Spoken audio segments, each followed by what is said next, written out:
Salam əziz şagirdlər. Mən bu videoda sizlərə çoxalma formaları, ontogenez mövzusu, ikinci hissə dim biologiyadan 160-dan 170-ə qədər olan məsələləri izah edəcəm. 160-la davam edək. Heksaploid 6 bitkinin mayalanmasından bilavasitə əvvəl ruşem kisəsində olan hüceyrələrin xromosom dəstlərinin cəmi nəyə bərabərdir? Və burada bizə qeyd olunub ki, spermlər hələ ki daxil olmayıb.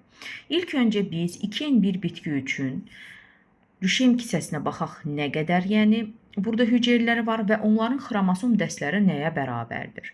Biz bilirik, burada bir dənə ana hüceyrə olur. Daha sonra bu bir ana hüceyrə bölünür meyoz yolla 4 dənə makrospor əmələ gətirir. Və təbii ki, dedim ki, biz bunu 2n1 bitki üçün eləyirik. Bu ana hüceyrə bölünür, 4 makrosporunu meyoz yolla əmələ gətirir və hər birinin xromosom dəsti N olur. Daha sonra 3 dənəsi məhv olur, 1 dənəsi qalır. Bu bir dənə hüceyrə 3 dəfə arxa-arxaya mitoz yolla bölünür. Bölünən zaman bu birinci bölünmə 1-dən 2 hüceyrə, ikinci bölünmə 2-dən 4 hüceyrə, üçüncü bölünmə 4-dən 8 hüceyrə yaranır. Və hər birinin də xromosom dəsti N-dir. 8 dənə hüceyrənin 4-ü yuxarıda, 4-ü isə aşağıda düzülür.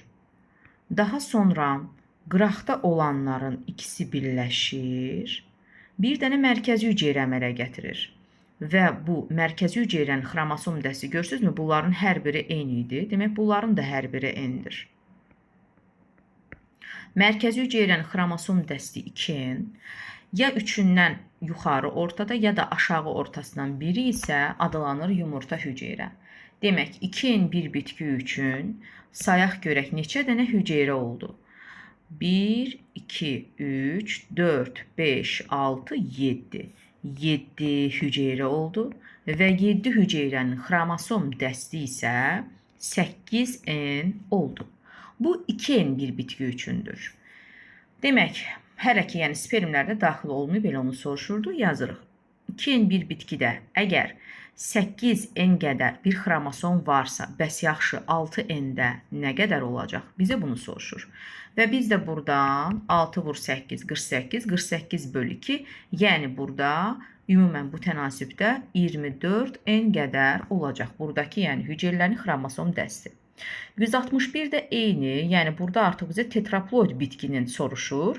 Yəni eyni cür edirik. Əgər 2N1 bitkidə burada 8N qədər varsa, bəs yaxşı 4N də nə qədər olacaq? Burada da 8 vur 4, 32, 32 bölü 2 olacaq. Xromosom dəsti 16N. 162. 40 albalı toxumunun yaranmasında mayalama prosesində neçə spermi demək iştirak edir? Buranı silək. Əgər bir toxumun mayalanması zamanı 2 sperm iştirak edirsə, 40 toxumun yaranmasında onda 40 vur 2, 80 spermi iştirak edəcək. 163-də bizə artıq burada 40 albalı toxumun yaranması mayalanma prosesinin işi yumurta hüceyrə iştirak edər.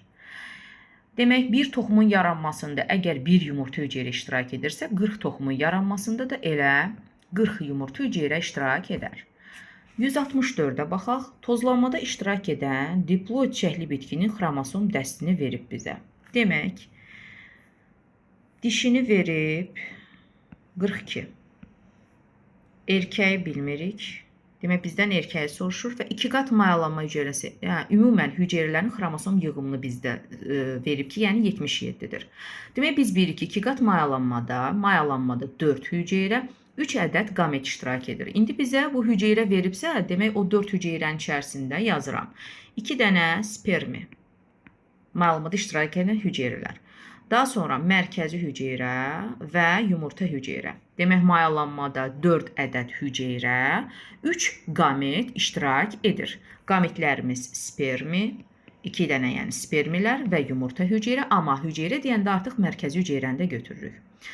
İndi bizə burada dişi bitkinin, yəni diploidi 42 veribsə, demək, mən buradan tapıram ki, yumurta hüceyrə onun tam yarısına bərabərdir. Bərabər olacaq 21-ə.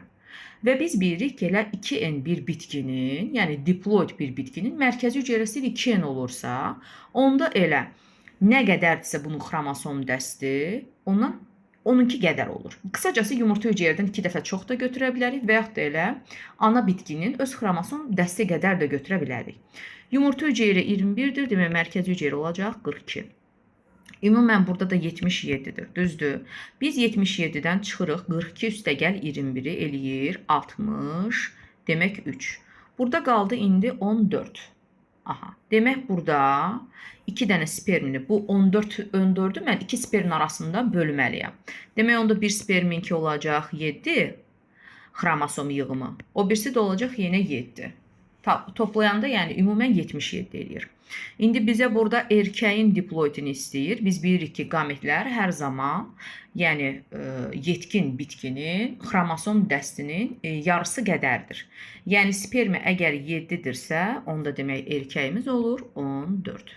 Düzgün cavab olacaq 14. 165.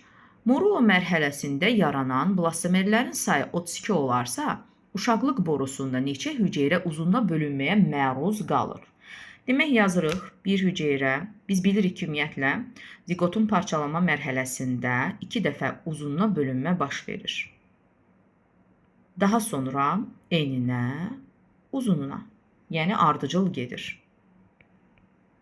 İndi bizə burada neçə hüceyrə uzunluğa bölünməyə məruz qalır. Aha, demək, məruz qalır deyirsə, biz baxırıq. Sanki elə bir üstündə dururam ki, yəni bölün, bu hüceyrə mən bunu məruz qoyuram. Baxın, məsəl üçün, bir dənə bu zigotumuz, biz bilirik ki, zigot hüceyrədir, amma blastomer deyil. Artıq bu 2-dən başlayır. 2 həm hüceyrədir, həm blastomerdir. İndi bizə burada yenə hüceyrəni deyirsə, onda mən zigotu götürməliyəm. Bu bir zigotum, bölünməyə məruz qoyuram, uzunluğa bölündürürəm. 1-i götürürəm. Daha sonra 2, bu da uzunluğa bölünməyə məruz qoyuram. 1 üstəgəl 2, başqa baxaq hansı var? 4 demək uzunluğa bölünmədən əmələ gəlib, amma eninə bölünməyə məruz qoyuram. 4'ü götürmürük. 8 eninə bölünmədən əmələ gəlib, amma uzunluğa bölünməyə məruz qoyuram. Elə bil deyirik ki, tez bölün, uzunluğa bölündür, 16'ını əmələ gətir. Demək onda 8'i də götürürəm. 16 uzunluğa bölünmədən əmələ gəlib, amma eninə bölünməyə məruz qalıb. Demək burada uzunluğa bölünməyə məruz qalanlar 1, 2 və 8'dir və cəmi eləyir 11. 166'ya baxaq. 3 bir nüvəli somatik və 1 yumurta hüceyrədə xromosomun cəmi 154'dür. Və bizə burada spermatozoiddə atosom xromosomun sayını istəyir. Yazırıq, demək somatik deyirsə və 3 ədəd deyirsə 3 vur 2n. Və bir dənə də yumurta hüceyrə deyir. Onun üzərinə bir dənə n gələk. Çünki biz bilirik ki, qametlər, yəni yetkin, yəni somatik bir hüceyrənin haploid yığımına bərabərdir. Xromosom sayına bərabərdir. Və burada bunu bərabər 154'ə.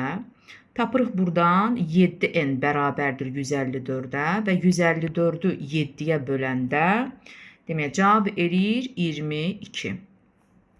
Demək, atosom xromosom sayının tapılma qaydasını demişdim ki, qısaca ümumən xromosomun sayını elə bil enin qabağında neçə varsa, o qədər olur onun cinsiyyəti, yerdə qalanı mı olur atosom xromosomun. Atosom xromosomu da bilirik ki, yəni erkək və dişi orqanizmdə bir-birindən fərqlənməyən xromosomlardır. Demək, enin qabağında 1 var. 22'dən çıxıram 1'i, bunun demək 21'i olur atosom. Burada düzgün cavab oldu, demək 21. İndi 167'də artıq bizdə yenə 3 bir nüvəli somatik yazırıq. 3 vur 2, yəni qısaca elə yazaq 6n. Üstəgəl 1 yumurta hüceyrə. Burada da yazıram n bərabərdir 168'ə. Bizə artıq burada spermatozoidu tapmağımızı istəyir və ümumən elə buradakı xromosom sayımızı tapmaq istəyir. Yəni 168'i bölürük 7'yə. Burada da eləyir 24.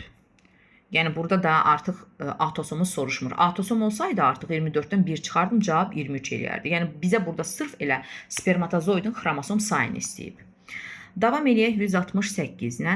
Ada dovşanının bölünən qaraciyər hüceyrəsinin nüvəsində anafaza mərhələsinin sonunda, demək bunu biraz silək, yer olsun. Yox, bunu silək. Sonunda xromosom sayı 88-dir. Bu orqanizmin qametinin atosom xromosom sayını istəyir. Aha, bizə indi burada yenə qametdə atosom istəyir.